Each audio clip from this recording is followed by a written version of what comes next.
कीर्तन करने का अवसर प्राप्त हुआ।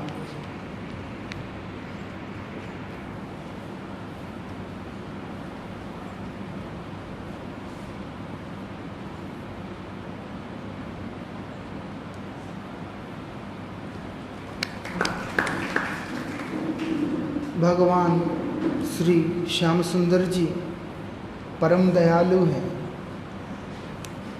जब भी इधर आओ, कुछ काम से भी आओ, ऐसा कुछ बना देते हैं कि आपको उनके आगे कीर्तन करना ही पड़ता है। और ये परम सौभाग्य की बात है। ये महीना जिसको हम लोग पुरुषोत्तम मास के नाम से जानते हैं, पुरुषोत्तम मास स्वयं कृष्ण की तरह है। पुरुषोत्तम मास के अंदर जो व्यक्ति भगवान के नाम का कीर्तन, भगवान के नाम का श्रवण, भगवत कथा का श्रवण कीर्तन करता है, उससे कोई और श्रेष्ठ साधन नहीं है। ऐसे श्रील भक्ति विनोद ठाकुर जी महाराज अपने उपदेश में हम लोगों को बतलाया। इसको निरपेक्ष साधन बोलते हैं, जो कि परमहंसों का साधन है। इससे श्रेष्ठतम साधन दूसरा नहीं है। श्रील भक्ति विनोद ठाकुर बतलाते हैं कि अगर कोई श्रेष्ठ साधन है वो क्या है? एकांतिक भाव से श्रवण और कीर्तन। अब श्रवण क्या करना है, कीर्तन क्या करना है? जो श्रवण किया उसी को कीर्तन करना है। जो श्रवण किया हमने उसको कीर्तन करना है। इसीलिए हमारे पूर्व आचार्यों ने हमारे सामने उन चीजों को रखा जिनके श्रवण करने पर व्यक्ति इस संसार के अंदर उसका जो छिपा हुआ, इस संसार के साथ बांध के रखा गया अपनी जो आसक्ति है, उसके बंधनों को तोड़कर भगवान के शरण में जा सकता है। उसी के अंतर्गत ये जो ब्रह्मा जी का स्तव श्रीमद् भागवत जी के 10वें स्कंद के 14 अध्याय के अंतर्गत ब्रह्मा जी के स्तव को कीर्तन करने के लिए हमारे आचार्यों ने निर्देश दिया। हम लोगों के लिए, किस लिए? हम लोग भी भगवान की भगवत्ता के ऊपर विश्वास नहीं कर पाते हैं। शिला नरोत्तम ठाकुर अपने एक कीर्तन में बतलाते हैं, क्या बोलते हैं? जानिया सुनिय विष खाइन। इस कारण से क्या हुआ? जीवन मेरा विफल चला गया। विफले जन्म गवाइनु। हे हरि, विफल कैसे चला गया? क्योंकि भगवान के प्रति विश्वास, भगवान के प्रति श्रद्धा और समर्पण ना होने के कारण सब विफल ही चला गया। इसीलिए हमारी साधना के अंदर एक परिपक्वता आए, हमारी साधना के अंदर भगवान के प्रति समर्पण का भाव प्रगाढ़ हो, उसके लिए हम लोगों को बतलाया कि तुम इस स्तव का पाठ करो। ये जो ब्रह्मा का स्तव है, ये एक हथौड़े की तरह भी काम करता है। जैसे कोई भारी चीज है जिसको तोड़ना है, तो उसके ऊपर जोर से खींच के एक मारना पड़ता है। जैसे ही एक मारा वो टूट जाता है। ऐसे ही जो मोह हमने अपने अंदर भर के रखा है, उस मोह को तोड़ने का जो साधन, उसके लिए ब्रह्मा का स्तव बहुत मदद करता है। उसके लिए ब्रह्मा जी ने स्वयं अपने आप को उस परिवेश में ला करके रखा। ऐसा नहीं कि ब्रह्मा जानते नहीं भगवान को। ब्रह्मा को कैसे मोह हो सकता है? ब्रह्मा, भगवान ने स्वयं ब्रह्मा को ये ज्ञान दिया। हम लोग वही ब्रह्मा जी के परंपरा से आ रहे हैं। ब्रह्मा, मध्व और गौड़ीय संप्रदाय जो हमारा है, ब्रह्मा तो हमारे आदि गुरु हैं, उनको कैसे मोह हो सकता है? सृष्टि का प्रथम पुरुष है, भगवान का प्रथम उत्पत्ति। और इस स्तुति के अंदर ब्रह्मा इस बात को स्वयं बोल रहे हैं कि मैं आपके जो अंश नारायण है उनके गर्भजात संतान हूं, इसीलिए मैं आपका भी संतान हूं प्रभु। हे नाथ, मैं आपका भी संतान हूं, क्योंकि नारायण आपसे बाहर नहीं है। कहते हैं ना ब्रह्मा इस बात को, कहते कि हाँ? और ये भी कह रहे हैं कि जब मैं आपको खोजने के लिए, मैं जब उस पद्म के नाल के अंदर बहुत चक्कर काटे थे, तब तो आपने मुझे दर्शन भी दिया नहीं। ब्रह्मा को मोह कैसे हो सकता है? ब्रह्मा तो जानते हैं भगवान कौन है, लेकिन मोहग्रस्त जीव जो कि भगवान को ना समझ पाने के कारण भगवान के चरणों में आश्रय लेने से वंचित हो जाते हैं, ऐसे जीवों के ऊपर परम कृपालु होने के कारण उन्होंने ये लीला को प्रकाशित किया। इसीलिए दिखाया, पहले ही दिखा दिया कि मोह हो गया। इस कारण से हर चीज को रिजेक्ट करते जा रहे हैं कि ये तो उल्टा हाथ में दही चावल रख के खाता है, ऐसे तो भगवान करते नहीं, खड़े होके भोजन नहीं करते। नीति को देख रहे हैं वहां पर नीति को देख रहे हैं कि भगवान है तो ऐसे होना चाहिए। भगवान है, वो सर्वशक्तिमान है, सर्वसमर्थ है, वो अपने इच्छा के अनुसार कोई भी क्रिया को किसी भी प्रकार से कैसे भी कर सकते हैं। उनके ऊपर अंकुश या किसी चीज का बंदिश नहीं हो सकता। विशेष करके जब पूर्ण पुरुषोत्तम भगवान श्री कृष्ण चंद्र है, तब तो किसी प्रकार का विचार हो ही नहीं सकता।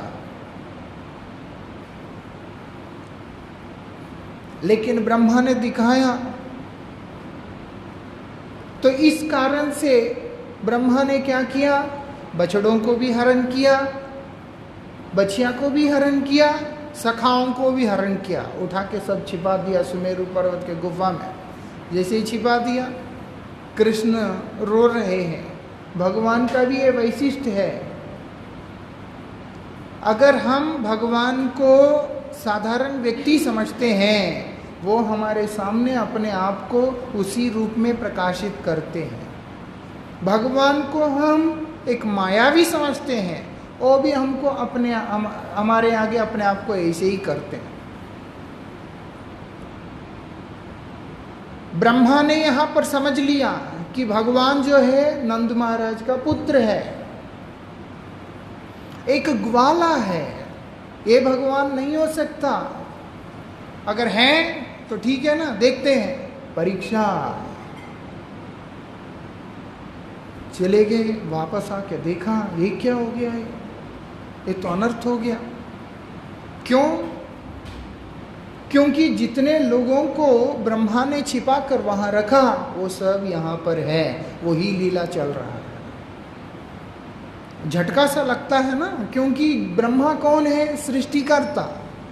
ये सृष्टि के अंदर कुछ भी घटित होना है, वो ब्रह्मा के समझ से बाहर नहीं होता, ब्रह्मा की जानकारी के अंतर्गत होता है। लेकिन जो स्वयं भगवान है, वो ब्रह्मा के अधीन तत्व नहीं है। इसीलिए स्वयं भगवान की जो लीला है, वो ब्रह्मा के अधीन ना होने के कारण होता क्या है? ब्रह्मा भी नहीं समझ पाते। और दूसरा, अगर ब्रह्मा भगवान को ऐसे ही समझ जाए तो भगवान पूर्ण नहीं कहलाए जाएंगे। पूर्ण पुरुषोत्तम जो होंगे, वो केवल मात्र अपने कृपा के द्वारा ही, उनके अपनी कृपा के द्वारा जिसको वो अपने आप को जनाना चाहते हैं, सिर्फ वही समझ सकता है। बाकी और कोई अवतार है उसको शायद भजन करके व्यक्ति समझ भी ले, लेकिन स्वयं भगवान अपने आप को जब तक प्रकाशित नहीं करना चाहते तब तक कोई भी उनको नहीं समझ सकता, चाहे ब्रह्मा ही क्यों ना हो। ये विशेषता है। अब ब्रह्मा जी क्या प्रार्थना करते हैं? ब्रह्मा जी अब प्रार्थना जो कर रहे हैं, शरणागत होके प्रार्थना कर रहे हैं।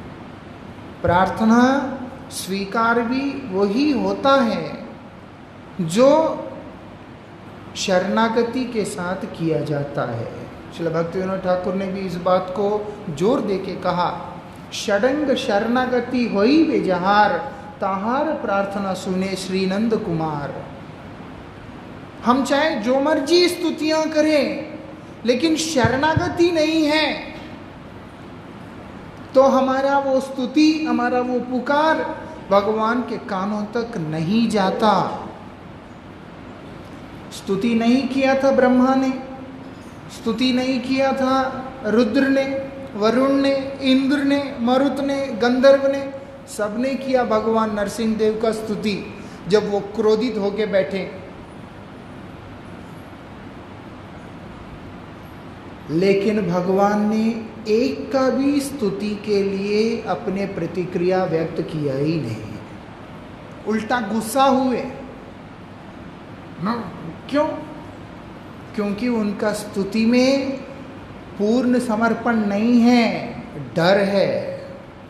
भगवान का उस भयावह रूप को देख के भयभीत होके वो लोग स्तुति कर रहे हैं कि प्रभु आप शांत हो जाइए, हमें डर लग रहा है। लेकिन प्रहलाद महाराज ने जो स्तुति किया उसका क्या विशेषता है? प्रहलाद महाराज के अंदर डर नहीं है। प्रहलाद महाराज तो आनंद में विभोर होके, प्रेम में विभोर होके कि मेरे प्रभु, मेरे नाथ मुझ पर कृपा करने पधारे, ये तो मेरा परम सौभाग्य है। इस दृष्टि से वो उनके चरणों में जाकर के प्रणाम किया। अभी तो स्तुति आरंभ भी नहीं किया, भगवान उसी से प्रसन्न हो गए। पहले उठा के गोद में बिठाते हैं कि बोलो। पहले भगवान प्रहलाद को उठा के गोद में बिठाते हैं, बाद में स्तुति किया प्रहलाद ने। अभी तो आरंभ भी नहीं किया। क्यों? समर्पण जहां है वहां पर भगवान अपने आप को छिपा नहीं पाते, अपने आप को प्रकाशित कर देते। ब्रह्मा जी भी यहाँ पर इसी बात को हम लोगों को सिखा रहे हैं। स्वयं खुद को वहां रख, इसीलिए ब्रह्मा अब शरणागत हुए, भयभीत हुए। अब भयभीत होने के बाद शरण किसका ले? भयभीत हो गए, जाके देखा शरण लेने का भी एकमात्र अगर कोई है वो भगवान स्वयं ही है। एक मंत्र भी है, भूमो स्वकलित पादानाम भूमि रेव अवलंबनम त्वयि जात अपराधानाम त्वमेव शरणम प्रभु। क्या बोलते हैं? जैसे चलता हुआ आदमी पांव फिसल के जिस प्रकार से जमीन में गिर जाता है, उसको उठने के लिए सहारा, संबल वो जमीन ही होता है, वो धरती ही है। धरती के सहारे से ही उठेगा। ऐसा नहीं है कि अब मैं जमीन में गिर गया, किसी और का सहारा लूंगा, वो वहां पर है ही नहीं। अगर आपने सहारा लेना है तो आपको जमीन का ही सहारा लेना होगा। ठीक उसी प्रकार से भगवान के चरणों में जो अपराध हुआ है उसका मार्जन करने के लिए भी भगवान के ही चरणों में शरणागत होना होगा। अब ब्रह्मा उनसे ऊपर और कौन?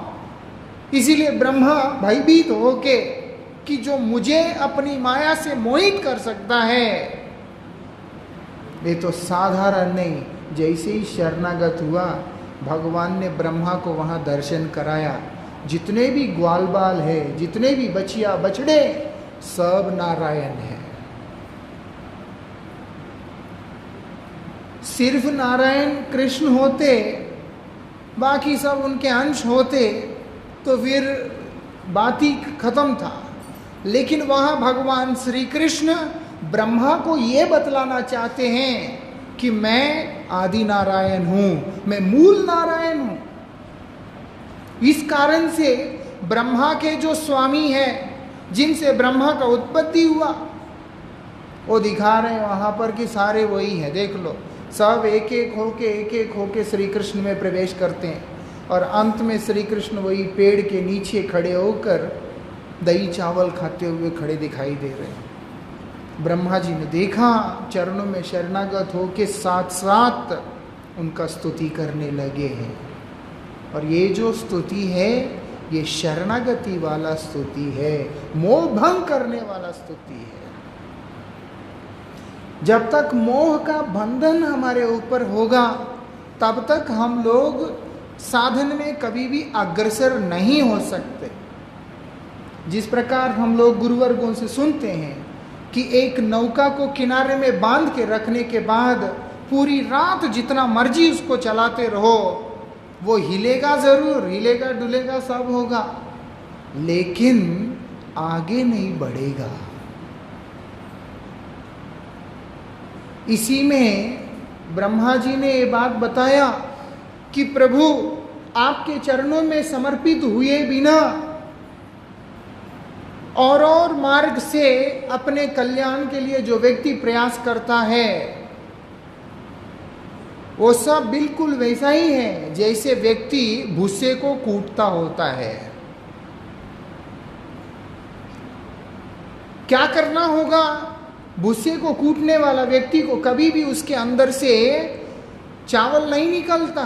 धान में से जब चावल निकल जाता है तो भूसा रह जाता है। एक आदमी बैठ के भूसे को पूरा दिन कूटता रहे, उसमें से उसको एक दाना भी चावल मिलेगा नहीं। ब्रह्मा जी यही बात बोल रहे हैं। सबसे पहले भगवान के रूप का वर्णन किया कि इतना सुंदर आपका रूप कैसे है, आपका रूप कैसे दिखाई दे रहा है। नवीन बादलों के द्वारा निर्मित, घने बादलों के द्वारा निर्मित, जब ताजा ताजा पानी का बना हुआ जो बादल रहता है, वो बादल बहुत कोमल, बहुत नरम सा रहता है। और उस तरह के जो बादल जब घनीभूत अवस्था में एक जगह पे एकत्रित होते हैं, देखने के लिए जितना शोभायमान होता है, भगवान का रूप उस तरह से है। और उसका भगवान के पीतांबर कैसा है? खड़कती हुई बिजली की तरह। उस आकाश के बीच में जो बिजली खड़कने लगता है, वो जिस तरह से सुंदर सा दिखाई देता है, वो बतलाते हैं उस तरह का आपका रूप है। वो जो सींग आपने कमर में फंसा के रखा हुआ है, आपका बंसी, आपका लाठी, एक एक चीज सुंदर सा दिखाई दे रहा है वहां पर। पहले उनका रूप का वर्णन किया, इतनी अद्भुत रूप है आपका।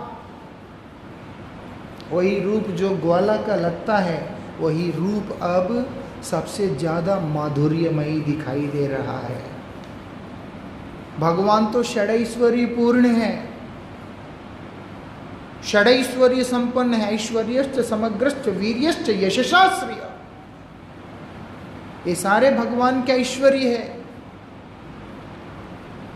लेकिन उस ऐश्वर्य के बीच में भी ये जो रूप है, अत्यंत माधुर्यमयी रूप की तरह दर्शन हो रहा है ब्रह्मा को। जैसे ही मोह भंग हुआ, सारे ऐश्वर्य फीके दिखाई दे रहे हैं इस सुंदर से ग्वाला के रूप के सामने। कृष्ण का तो एक श्रृंगार नहीं होता है। जब घर से निकलते हैं सुबह, तो यशोदा श्रृंगार करती है।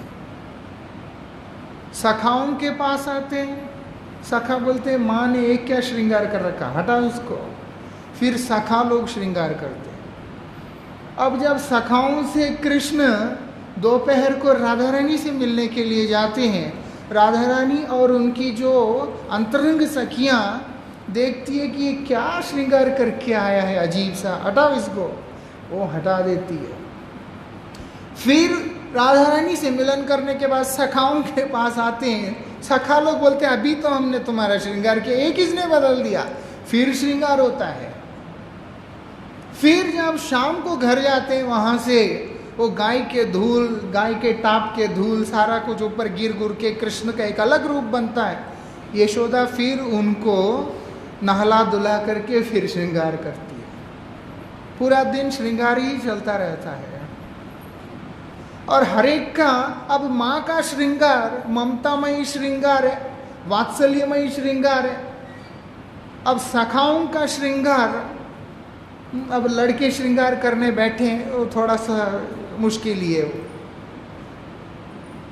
और अभी सखाओं का श्रृंगार और एक तरफ माधुर्यमयी श्रृंगार, कांत भाव का श्रृंगार, इस तरह के तरह तरह के प्रकार के श्रृंगार श्री कृष्ण को किए जा रहा होता है वहां पर। अब ब्रह्मा जी ने भी देख लिया जंगल का श्रृंगार, वन फूलों का माला, तरह तरह के फूलों के, जंगल के फूलों के माला, बेर, ये वो ना जाने क्या कुछ लटका के रखा हो। जैसे जगन्नाथ जी को नेचुरल कलर्स यूज करते हैं, ऐसे ही भगवान का श्रृंगार में भी नेचुरल होता है सब कुछ। वो अंगराग इतना अद्भुत होता है, लेकिन वो चीज अभी राधा रानी को ले लो। राधा रानी कृष्ण से कहती है ये जो स्वर्ण मुकुट वगैरह देखने के लिए नहीं अच्छा लगता, इसीलिए राधा रानी वृंदावन के कृष्ण का आराधिका है। इसीलिए कृष्ण जब वृंदावन आते हैं, हम देख सकते हैं जगन्नाथ जी भी जब गुंडीचा की तरफ आते हैं तो फिर वहाँ पूरी तरह से व्रज के भाव में सेवा और श्रृंगार होता है। जब वही जगन्नाथ वापस श्री मंदिर में जाते हैं, उनको सोनावेश धारण करके राजा के तरह जाना पड़ता है, क्योंकि वृंदावन का भाव, वृंदावन का लीला पूरी तरह से अलग है। उसको कोई नहीं समझ सकता, मथुरा के लोग नहीं समझ सकते। तो ब्रह्मा जी को कहाँ समझ में आना था। जब श्री कृष्ण मथुरा गए, देवकी ने सारा श्रृंगार का सारा व्यवस्था बदल दिया। ये मोर पंख, ये जो वन फूलों का माला, ये बंसी, ये वेणु, जितना भी है ये सब व्रज के अंदर है। द्वारिका में कहाँ ये सब बंसी नहीं है, द्वारिका में वो सब है ही नहीं। इसीलिए जब श्री कृष्ण को देखा, उनको इतना अच्छा आया नहीं, अनुभूति नहीं आया कि कृष्ण तो ये नहीं, कृष्ण तो वो है, नंदनंदन कृष्ण है। इसीलिए चैतन्य महाप्रभु का जो शिक्षा बिल्कुल स्पष्ट बता दिया, आराध्यो भगवान व्रजेश तनय। भगवान जो व्रजेश तनय है, मतलब नंदनंदन है, वही हमारा आराध्य है। न देवकी नंदन को वहां पर लिया नहीं है, वहां पर देवकी नंदन का वो लिया नहीं। कृष्ण जो व्रजराज नंद महाराज के जो पुत्र के रूप में, ब्रह्मा जी भी यही बात बोला है, पहले श्लोक में बता दिया, पशुपांग जाय। आप कौन है? जो गोमाता के परिपालन करने वाले, जो ग्वाला नंद महाराज है, उनके अंगज है, उनके पुत्र हैं आप नंदनंदन हैं। आपका ये दिव्य रूप अत्यंत मनोहर मनोरम रूप है, उसका दर्शन करने से ही हृदय आनंद से भर जाता है। आगे बोलते हैं चलते चलते बोलते ज्ञान लाभ की अभिलाषा को छोड़कर, क्योंकि अगर हम लोग भक्ति को प्राप्त नहीं करेंगे, नमन्ति एव जीवंती सन्मुखरिताम भवदीय वार्ताम। व्यक्ति अपनी जगह से उछलने की जरूरत नहीं, ज्ञान का प्रयास को छोड़कर शुद्ध भक्तों के पास जाकर आपकी दिव्य लीलाओं को श्रवण करने मात्र से आपका भक्ति लाभ कर लेगा। ब्रह्मा जी बोल रहे हैं इस बात को, ये बता रहे हैं क्योंकि भक्तों का संगति नहीं मिला, इसीलिए ये मोह ने ग्रास किया है एक तरह से। इसलिए बोल रहे हैं भवदीय वार्ताम, आपके बारे में चर्चा करना है। किसके पास जाकर? भगवत भक्तों के पास जाकर। इसको और स्पष्ट किया आगे करते हुए कहते कि देखिए हे नाथ, आपके भक्तों के संगति को छोड़कर कोई और व्यक्ति किसी और प्रकार से अपना कल्याण की अभिलाषा करता है तो प्रभु मैं अच्छी तरह से समझता हूं वो सिर्फ भूसा कूटना जैसा है। लेकिन जब आपके भक्तों के पास जाके आपके दिव्य कथा को श्रवण करेगा तो सहज ही आपके भक्ति को लाभ कर लेगा।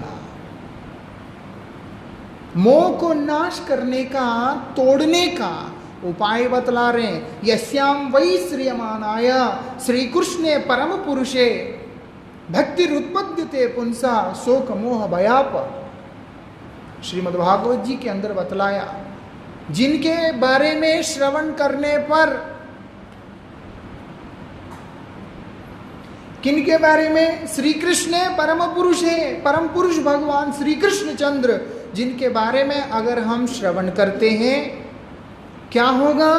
भक्ति उत्पद्यते पुंसा, उस प्राणी के, उस जीव के हृदय के अंदर भगवान के प्रति भक्ति का उदय, प्रादुर्भाव हो जाएगा। यश्याम वै श्रियमाणाय, मतलब श्रवण करने पर। कहां जाके श्रवण करना है? भगवान के भक्तों के पास। ब्रह्मा जी बता रहे हैं इस बात को, क्योंकि भक्त ही भगवान के बारे में बता सकता है और कोई भी नहीं बता सकता। भागवत जी के अंदर ही इस बात को और जोर देके कहा भक्ति अस्तु भगवत भक्त संगेन परिजायते। भक्ति भगवान के प्रियतम भक्तों के संगति में ही प्राप्त होने वाला है। अगर भक्तों का संग नहीं है तो भक्ति कभी भी मिलने वाला नहीं है। वो भक्ति भक्तों के संग में कैसे मिलेगा? जब भक्त भगवान की उस दिव्य लीलाओं का कीर्तन करते रहेंगे, करते रहेंगे, करते रहेंगे। उसको जब हम लोग अपने कर्णकोरों के माध्यम से हृदय के अंदर धारण करेंगे तब जाकर के भक्ति का प्रादुर्भाव हमारे जीवन में होने लग जाएगा। हमारे कीर्तन में भी आता है वैष्णव संगीते मोहन आनंदित अनुक्षण। किस लिए आनंद है वैष्णवों के बीच में? एक ही कारण है, सदा है कृष्ण पर संग। सब समय कृष्ण का चर्चा होता है। अगर कृष्ण चर्चा नहीं है तो आनंद नहीं है। कृष्ण चर्चा नहीं है वो वैष्णव संग ही नहीं है। शास्त्र जोर देके उद्घोषणा कर रहे हैं इसी बात को। ब्रह्मा जी भी यही बात बता रहे हैं। भक्तों के संगति में चले जाओगे, सहजता से ही भगवान के भक्ति को लाभ कर लोगे। भक्ति होने से क्या है? भगवान वशीभूत होते हैं। भक्ति होने से क्या है? भगवान समझ में आते हैं। भक्ति के माध्यम से ही भगवान समझ में आते हैं। भक्ति मतलब क्या है? आराधनीय वस्तु का सेवा समर्पण के साथ में होता है। भक्ति समर्पण सिखाती है। भक्ति वो प्रेम प्रदान करती है जिसके माध्यम से भगवान हमारे सामने अपने आप को प्रकाशित करते हैं। उससे क्या होता है? बोलते शोक मोह भयापह, शोक चला जाता है, मोह का छेदन भी हो जाता है, मोह टूट जाता है, डर तो रहता ही नहीं। जिसके अंदर से मोह चला गया उसको ना कोई शोक रहेगा ना उसके अंदर कोई भय रहेगा। भूतकाल और भविष्य से संबंधित सारी चीजें एक झट से समाप्त होते हैं अगर वर्तमान के अंदर हमें ग्रास किया हुआ मोह को हम लोग अगर तोड़ सकते हैं। उसी मोह को तोड़ने का साधन ब्रह्मा जी इसके अंदर बता रहे हैं कि प्रभु भक्तों के संगति के अतिरिक्त और दूसरा उपाय क्या है? निस्संदेह मैं बहुत बड़ा अपराधी हूं। ब्रह्मा जी के हृदय के अंदर ये बहुत ज्यादा है अपराधी का भाव। क्यों? भोजन करते हुए तो शत्रु को भी वो नहीं करना होता है, लेकिन ब्रह्मा जी ये लोग जब पिकनिक मना रहे थे, सब मिलके वन भोजन कर रहे थे, सारे सखा बैठ के खा रहे थे, उस समय उन्होंने उनको वहां से उठाया था। श्री कृष्ण भी उनके बीच में थे, उनको डिस्टर्ब किया, इसलिए वो वहां पर उनके मन में है कि प्रभु मैं तो बहुत बड़ा अपराधी हूं, जघन्य अपराध किया मैंने। समय क्या है? हा?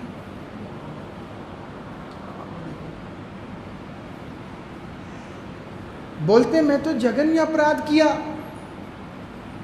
इसीलिए मैं दंड का अधिकारी हूं, आप मुझे शासन करें, वो उसके लिए मैं अधिकारी हूं, आपका शासन को स्वीकार करने का।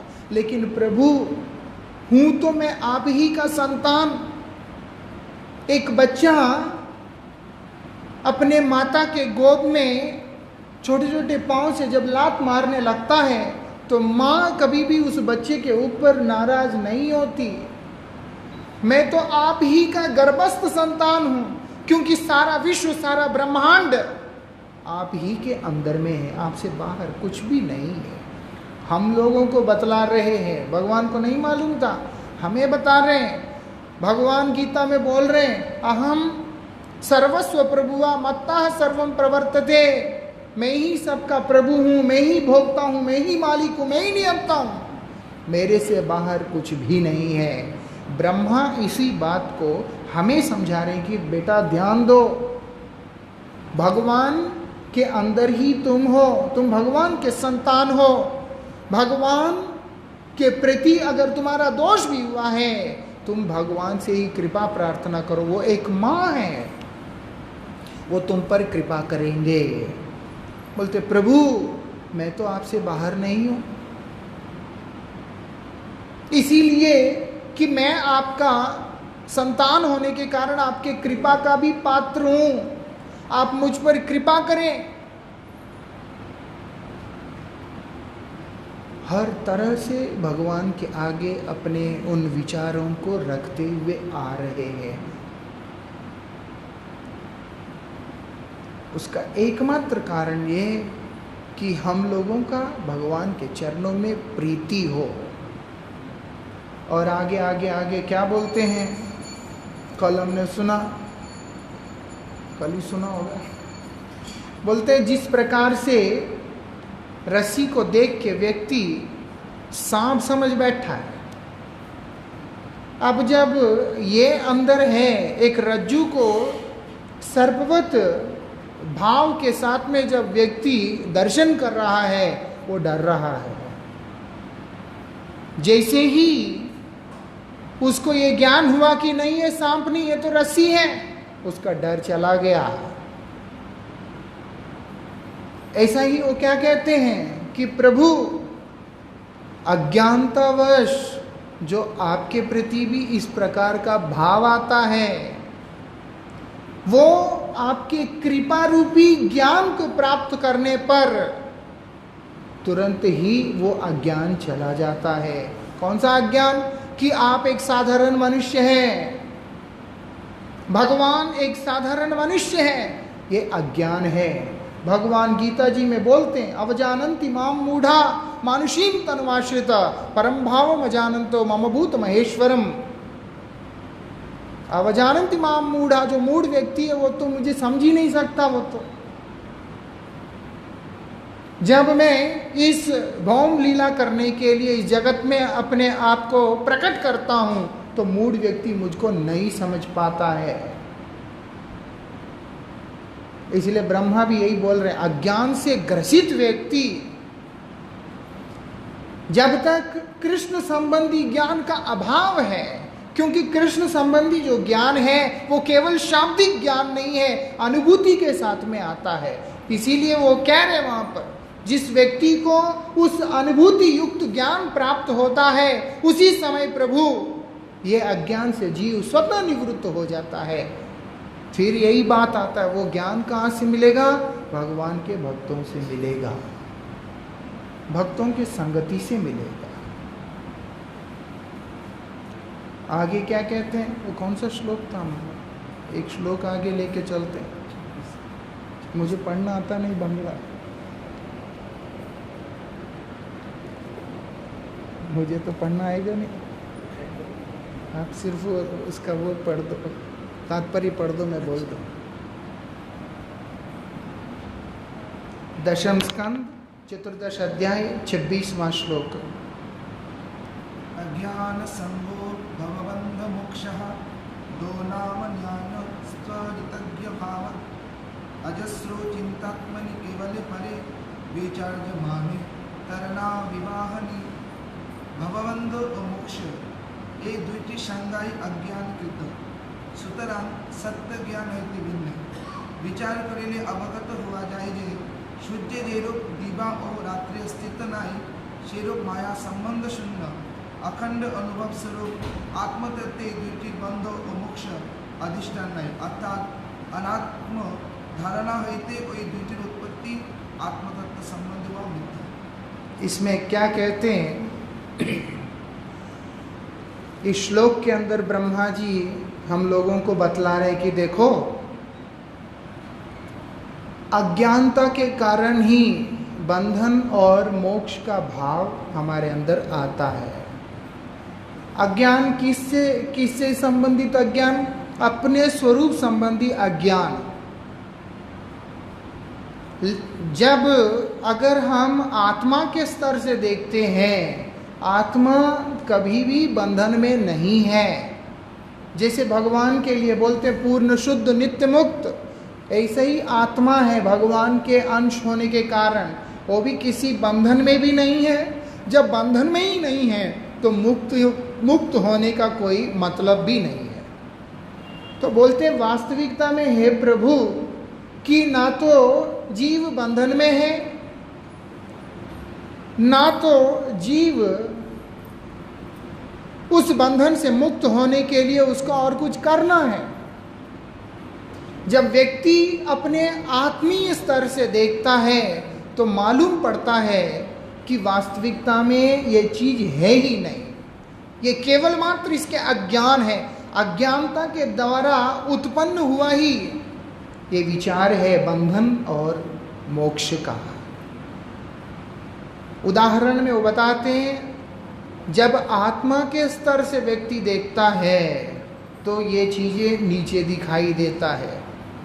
इसीलिए जो लोग मोक्ष के लिए प्रयास करते हैं उनके लिए वो कहते हैं कि ये वास्तविकता में इन लोगों ने कुछ विशेष उपलब्धि किया नहीं है, क्योंकि मूल प्रयोजन जीव का क्या है? वो बोलते हैं आपके चरणों की प्राप्ति। आपके चरणों को प्राप्त करना ही जीव का मूल प्रयोजन है, मूल उद्देश्य है।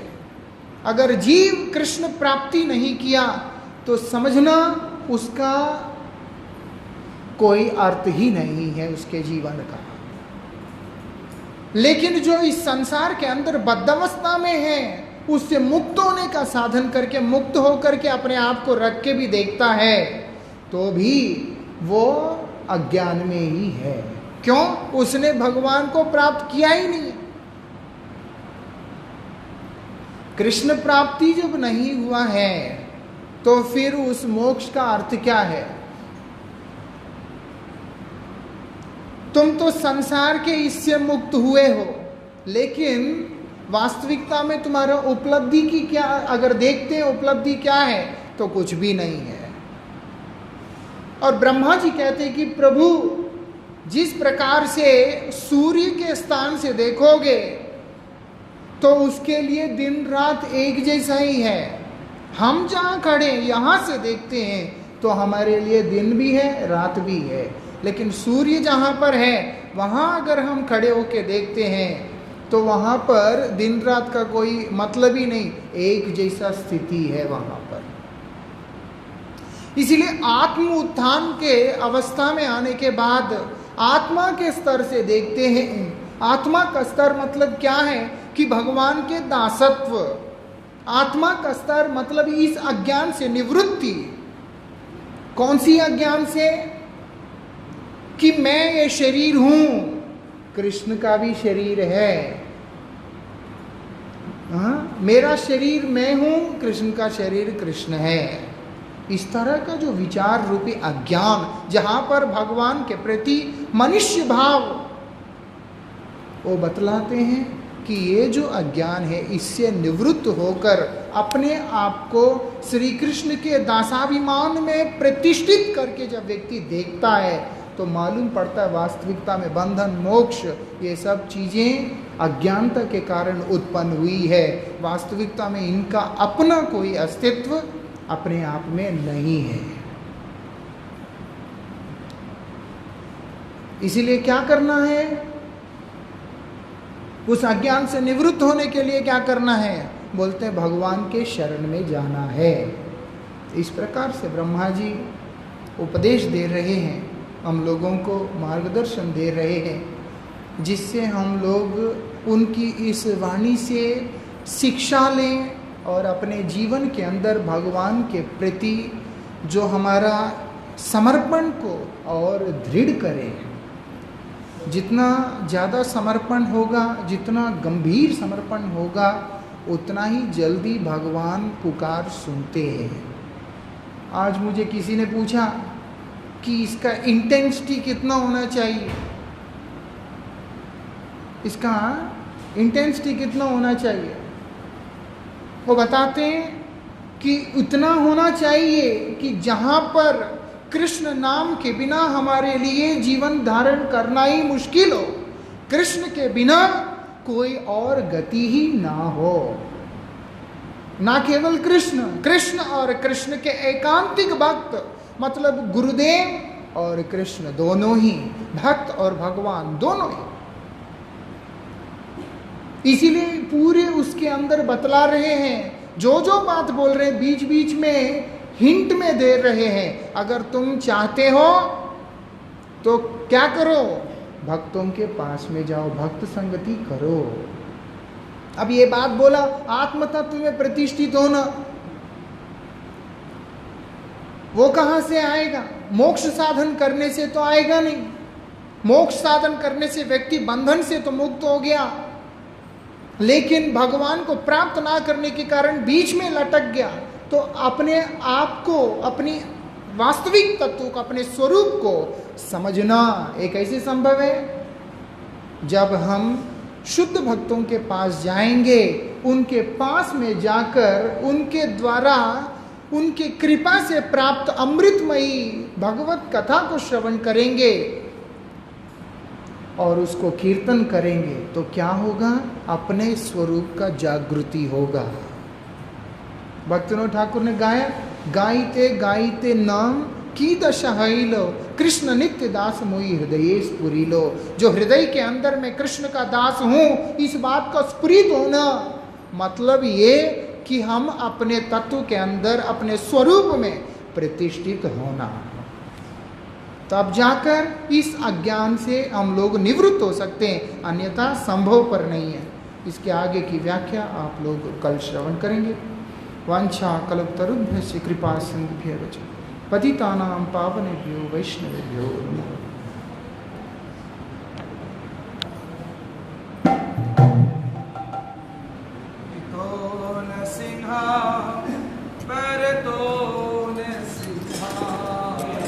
तो नरसिंहा परतो नरसिंहा,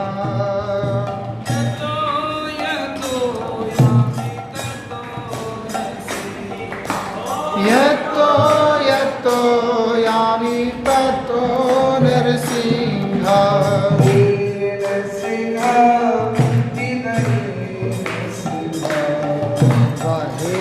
नरसिंहा हृदये नरसिंहा,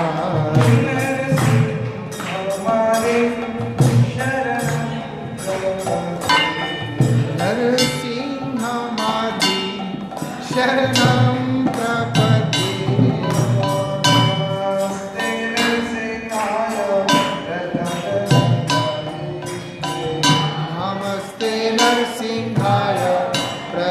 सदा चाहिए।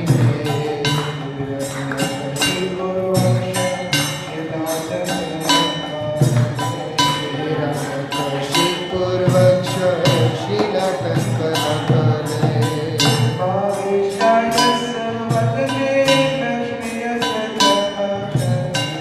वागीशायस्य वदने लक्ष्मीर्यस्य च वक्षसि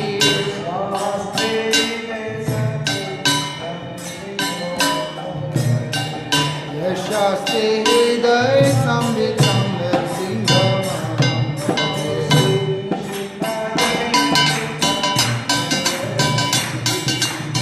श्री नरसिंहा जय नरसिंहा जय जय नरसिंहा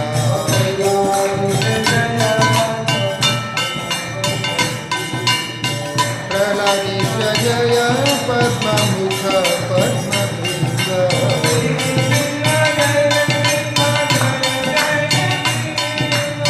श्री नरसिंहा जय नरसिंहा जय जय नरसिंहा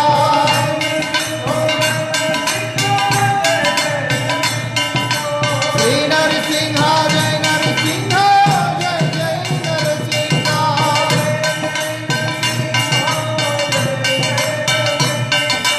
जय जय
गौरांग गांधर्विका गिरिधारी श्री श्री राधा मदन मोहन श्री राधा गोविंद श्री राधा गोपीनाथ श्री राधा श्याम सुंदर श्री राधा गोकुलानंद पंचतत्वात्मकम श्री गौर हरि की जय। पतित पावन परम करुणामय परम आराध्यतम श्रील गुरुदेव नित्य लीला प्रविष्टो विष्णुपाद परमहंस परिव्राजकाचार्य श्री श्रीमद भक्ति वल्लभ तीर्थ गोस्वामी गुरुदेव महाराज की जय। नित्य लीला प्रविष्टो विष्णुपाद परमहंस परिव्राजकाचार्य श्री श्रीमद शिल भक्ति दैत माधव गोस्वामी परम गुरुदेव महाराज की जय। जय। नित्य लीला प्रविष्टो विष्णुपाद शिल भक्ति सिद्धांत सरस्वती गोस्वामी ठाकुर जगत गुरु शिल प्रभुपाद की जय। सपार्श शिल प्रभुपाद की जय। रूपानुग गुरुवर्ग की जय।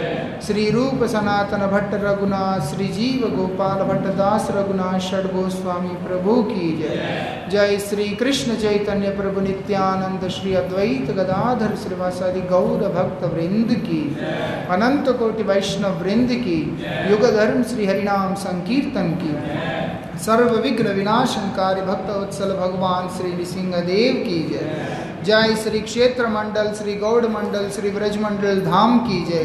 तत्त धाम वासी भक्त वृंद की जय। श्री पुरुषोत्तम धाम की जय। श्री पुरुषोत्तम व्रत की जय। तदि व्रत पालनकारी वैष्णव वृंद की जय। परम पूजनीय गुरुवर्ग वृंद की जय। श्रीमद् भागवत महापुराण की जय। जय। नित्य लीला प्रविष्टो विष्णुपाशल भक्ति प्रमोद पुरी गोस्वामी महाराज की जय। नित्य लीला प्रविष्टो विष्णुपाशल भक्ति शरण त्रिविक्रम गोस्वामी महाराज की जय। परम पूज्य पाद नित्य लीला प्रविष्ट शिल भक्ति विज्ञान भारती गोस्वामी महाराज की जय। परम पूज्य पात्र दंडी स्वामी श्री चैतन्य गौड़िया मठ के वर्तमान आचार्य भक्ति भूषण भागवत गोस्वामी महाराज की जय। परम पूज्य पात्र दंडी स्वामी श्री श्रीमद भक्ति निकेतन तुर्याश्रमी गोस्वामी महाराज की जय। परम पूजनीय गुरुवर्ग वृंद की जय। पूज्य पात्र दंडी स्वामी भक्ति प्रपन्न तपस्वी महाराज जी की जय। पूजनीय वैष्णव वृंद की जय। जय। जय। पूज्य पात्र दंडी स्वामी भक्ति विवेक नरसिंह महाराज की जय। उपस्थित वैष्णव वृंद की जय। समागत गौर भक्त वृंद की जय। श्री हरिनाम संकीर्तन की गौर प्रेमानंद।